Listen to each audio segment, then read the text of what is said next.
به کل بینندگان ارجمند برنامه‌های تلویزیون سیاحی و هنرهای مردمی. چون در آستانه آغاز سال 2026 قرار داریم، خواستیم در این نشر مخصوص برنامه از جالبترین مکانهای سیاحی و سفرهای خاطرمان خویش، واقعه‌های پس کادری و حالت‌هایی که پشت کادر ماندن یاد نماییم در یک جایگی از منظره‌های جالب سیاحی وطن لذت برده تخم مهری بپاشیم در دل شما تا واسطه گردیم که شروع از امروز و این ساعت سیاحت به گوشه‌های زیبای وطن را هدف قرار دهید و شروع سال جدید را با وطنگردی آغاز نمایید. آماده اید؟ شروع میکنه.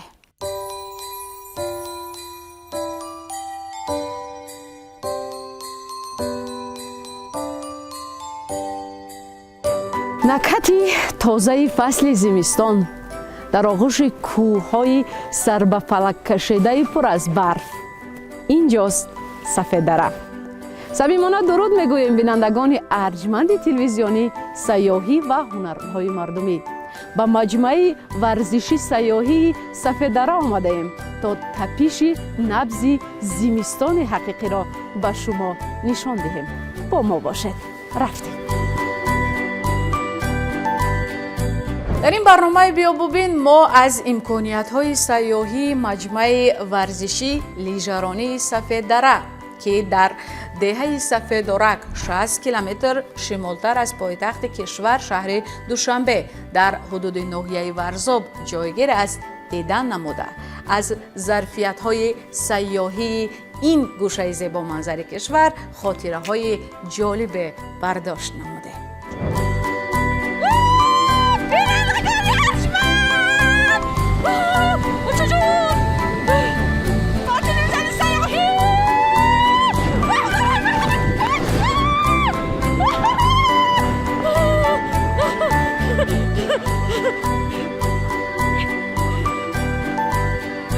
بینندگان ارجمند چونین یک جذابیت رو شما تنها در سفید دره میتوانید احساس نمایید.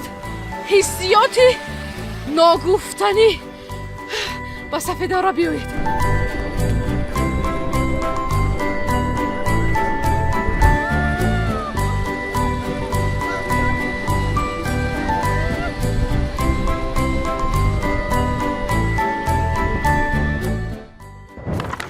بینندگان ارجمند خاطرماندترین لحظه در این سفر میدونید کدام لحظه بود؟ لحظه بود که در افیر جای نشد، زیرا که در پیش از بنوار گرفتن این حالت من 2 مرتبه طریق ماشین برفگرد به صدمه دچار گردیده بودم و پس از تلاش های زیاد امکانیت به دست داد تا من اداره نمودن ماشین برفگرد را یاد گیرم و قدری دلخواه خیش را نوار برداری نموده منظور شما نماید. در این جای من از هیجان و حسیات خود می گفتم، اما صدای نوای ماشین برفی آواز مرا به پرگی بخش نموده است.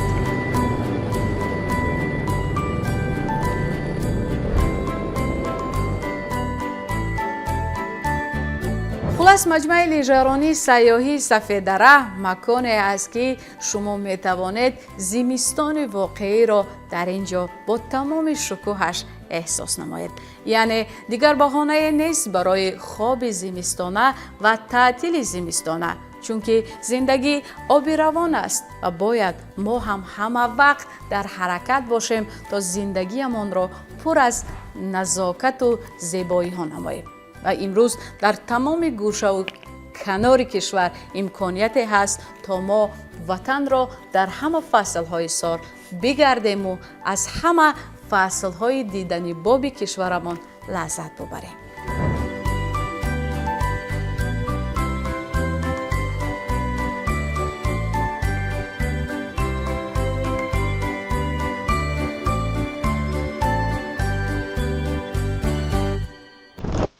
سفر دیگری که در سال 2025 خیلی جالب و خاطرمان بود، این سفر به یکی از گوشه‌های دیدنی باب دوردست وطن ناحیه لخش بود.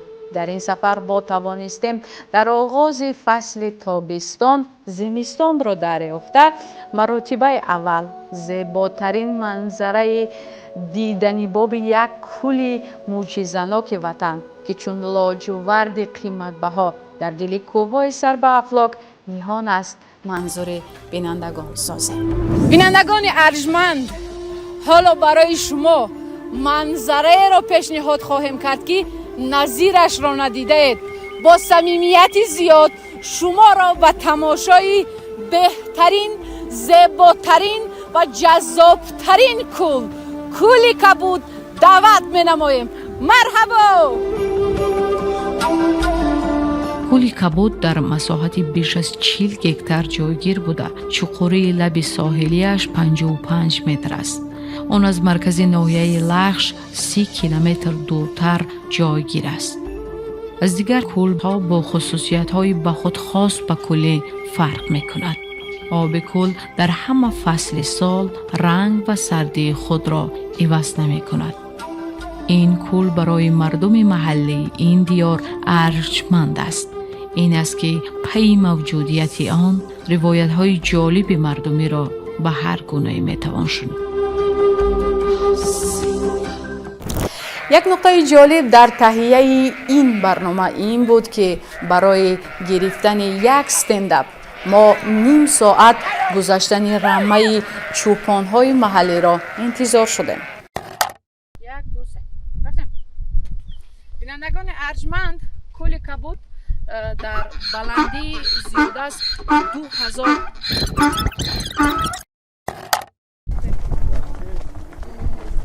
بینندگان ارجمند، وابسته به پیدایش کولی معجزه‌ناک کولی کبود قصه و روایت‌های زیاد وجود دارد، اما باید یاد نمود که حقیقتش این است که این مکان بی‌نظیرترین منظره ها دارد.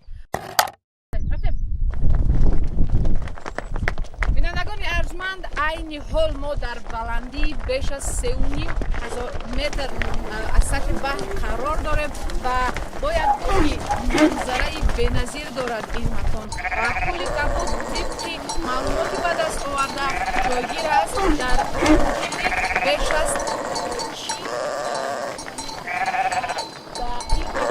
یکی از مکان‌های زیباترین این منطقه هست که دقت صدها سیاحان خارجی و داخلی را جلب نموده است و مکان اساسی گشت و گذار و پرورش چهارراه است.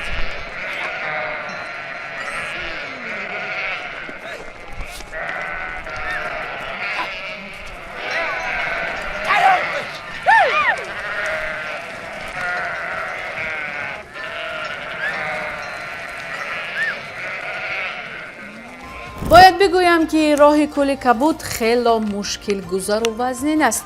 این همه زیبایی بود که ما در کادر به بیننده پیشنهاد کرده بودیم، اما این بود احوال واقعی که ما تا به آنجا رسیدن داشتیم.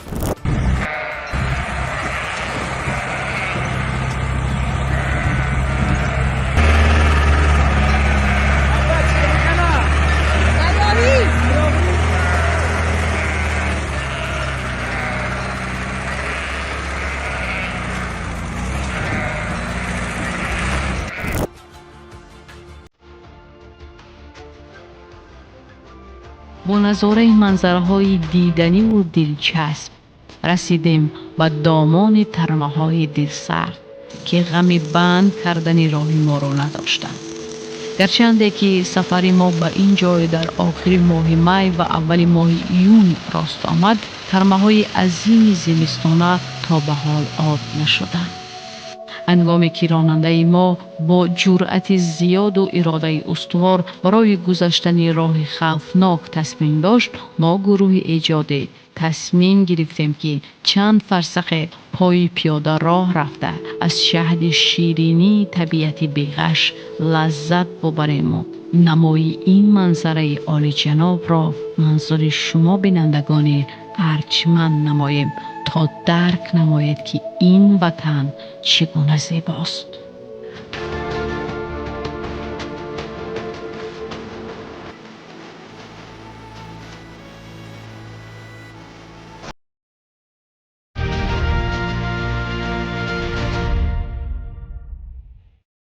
ادامه سفر خاطرمان ما در ناحیه لخش کشف حقیقت جالبترین روایت های مردمی وابسته به پیدایش و اسرار دعوابخشی دیگر مکان دیدنی بابی این ناحیه بود.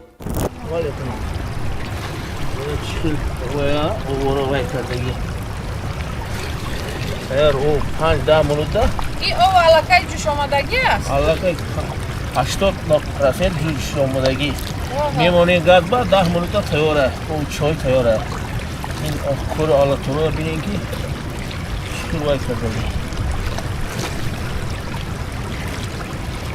طبیعت همه چیز آماده ساخته است. آماده ساخته برای بندگانش. اینجا نقطه که میخواستیم بیان سازیم این است که هر گوشه و گذر وادی رشت خاصتا ناحیه لخش برای دیدن و دوست داشتن است. طبیعت این وادی برای رشد ساحه سیاحی خیلی مفید است، اما از آنچه که دیدیم قضاوت کردن ممکن است که در این منطقه ساحه سیاحی با گونه ارزنده رشد نکرده است. طبق اطلاع به دست آمده ما در این دیار حتی مکان‌های سیاحی هستند که تا به حال به خریطه سیاحی تاجیکستان وارد کرده نشدند. بینندگان ارجمند، در این نفسی حرم را دیده ندیده باشد پس ببینید.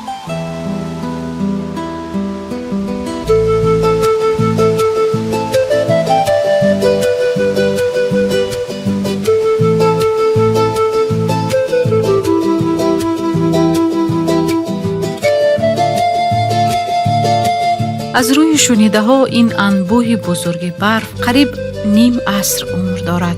هر سال نیروی آفتاب آن را آب نکرده باز سردی ها می آیند و این ترمه عمر خیش را از یک زمستان تا زمستان دیگر می رساند و با برف دیگر و بارشات نو عمر خیش را ادامه می دهد.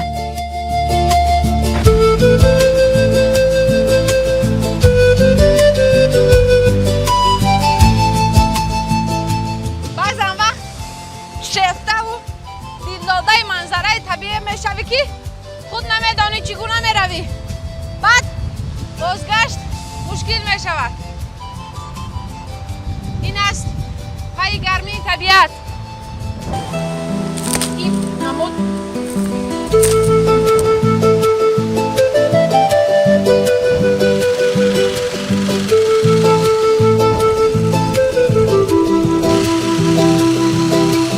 امیدواریم در نزدیکترین فرصت مسئولان بخش سیاحی ناحیه در رابطه با کمیته رشد سیاحی نزد حکومت جمهوری تاجیکستان سر این مسئله چاره اندیشی خواهند کرد تا در موسم سیاحی سال 2026 سیاحان از مکانهای جذاب این وادی دیدن نموده از طبیعت دیدنی باب وطن ما لذت ببرند. سفر به چشمه آوازدار آبی جوشان یا تندقل یکی از خاطرماندترین سفرهای بنده بود، زیرا که موضع طبیعی که این چشمه جایگیر است دیدنی باب و دوست داشتنی است. این جای در دل کوههای سر به افلاک طبیعت تو را از همه تشویش‌ها رها می‌سازد و در دل این کوههای سر به آسمان کس آرامش درونی خیش را کشف خواهد کرد.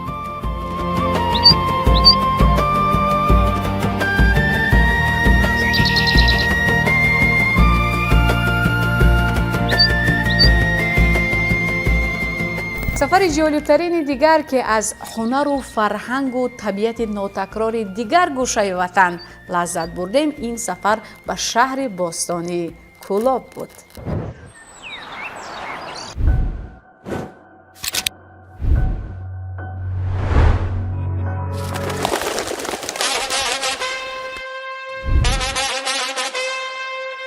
از بلندترین و جالبترین نقطه کولاب شهر باستانی به شما میگوییم درود کولاب!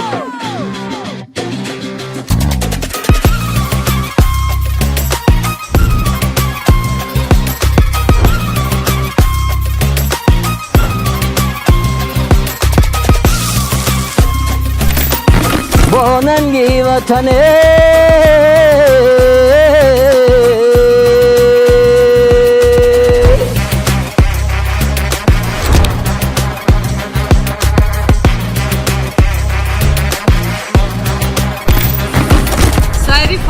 خواهیم کرد. کلوب شهر سرشار از خاطره‌های تاریخی، یکی از گوشه‌های دوست داشتنی زیبای کشور است که با منظره‌های جالب و ظرفیت‌های باستانیش در مسیر تاریخ نامش با حوادث‌های گوناگون تاریخی پیوند دارد.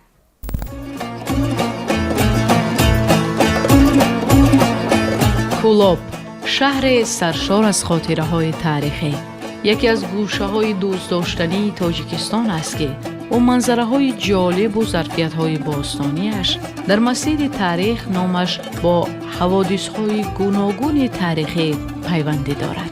شهر در حدود ولایت ختلان جایگیر بوده. در کنار رود اخشو، شاخاب راست رود 5 203 کیلومتر جنوب و غربتر از شهر دوشنبه در دامن کوهسار واقع است. در این برنامه این قسمت پشت کادر ماند، چون که در این مکان جالب به ما امکان ثبت کردن ندادند، زیرا که با طلبات قبول سیاحان موافق نبوده است. بینندگان ارجمند، در دل شهر کلوب خوش آمدید به چایخانه استرافشان.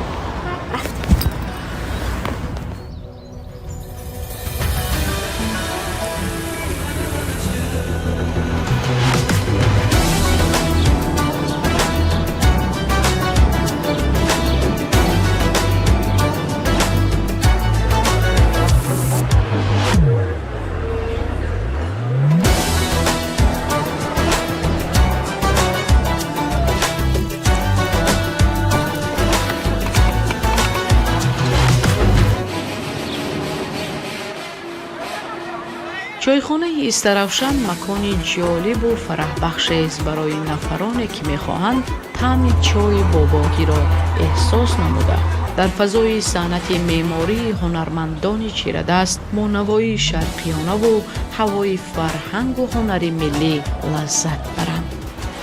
چایخانه مزه‌اش دیگر است. این چایخانه سال 2004 از جانب هنرمندان ماهر استرافشانی با استفاده از صنعت والای ملی، کندلکاری و چوب تراشه ساخته شده. در طول زیاد از 20 سال است که مکان دوست داشتنی و صحبت آرایی پیر و جوان شهر کلوب گردیده است. سفر به کلوب شهر یکی از خاطرماندترین سفرهای بنده در سال 2025 بود، زیرا که در این سفر من هنری به گونه محلی آماده سازی قروتاب کلوبی را آموخته با تاریخ، فرهنگ، هنر و مکانهای دیدنی بابی این دیار دوست داشتنی از نزدیک آشنا شدم. خواستیم در محیط خانه از پرهنرترین زن شهر کلوب طرز آماده سازی قروتاب خانگی را آموزیم. بینندگان ارجمند، قروتاب صرف کلوبی ما آماده شد. محصولات درونی وی قروت، نان، روغن، پیاز و محبت صمیمی مادر. الکی از بوی وی میتوان احساس نمود که چگونه با لذت است.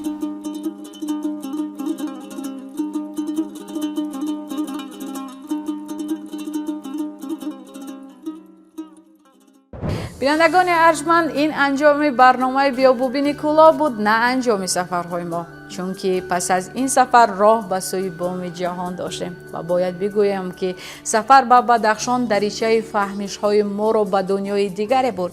اینجای ما نبض باستانی فرهنگ اجدادی را در تک تک سازهای موسیقی، صنعت معماری، رسم و آیین‌های مردمی احساس نموده.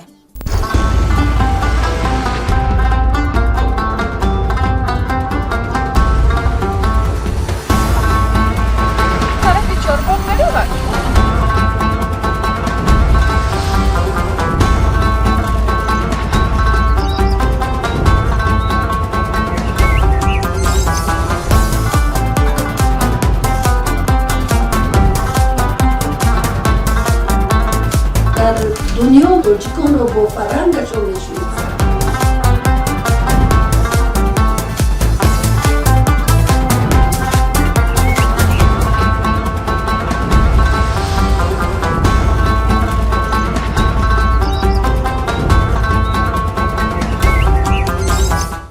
بینندگان ارجمند، این چند خاطره های بود از جریان سفر گروهی ایجادی برنامه های روایت یا حقیقت و بیا ببین. امیدوارم برای شما جالب بود و در فرجام مراجعت دارم به کل بینندگان ارجمند برنامه های تلویزیون سیاحی و هنرهای مردمی. اگر در دهه یا ناحیه‌تان مکانهای جالب و پر روایت و دیدنی بابه دارد، با ما طریق شبکه‌های اجتماعی تلویزیون در شبکه‌های اجتماعی فیسبوک، تیک تاک، اینستاگرام، یوتیوب یا در صفحه شخصی بنده در اینستاگرام و فیسبوک با نام شریف و منظوره یا طریق رقم‌های 225 44 89 تماس گرفته قصه و روایت های جالب را وابسته به تاریخ پیدایش دیارتان نویسید. ما حتما رفته نوار برداری نموده منظور تماشابین می نماییم که این هم به منفعت شما و هم به خوبی کار ما است، چون که شما قدر فرزندی خویش را ادا میکنید و ما رسالت کسبی خود را. بیایید در معرفی نمایی اقتدار سیاحی وطن یک جای سهم گذار باشیم. با برنامه های تلویزیون سیاحی و هنرهای مردمی باشد تا با منظره های جالب و ناتکرار و تاریخی پرغناوت وطن بیشتر و خوبتر آشنا گردید. بینندگان عزیز، ادامه خاطره های جالب ما را از جریان ثبت برنامه ها، واقعه های پس کادری و حالت هایی که پشت کادر میمانند در نشر دیگر برنامه انتظار باشد.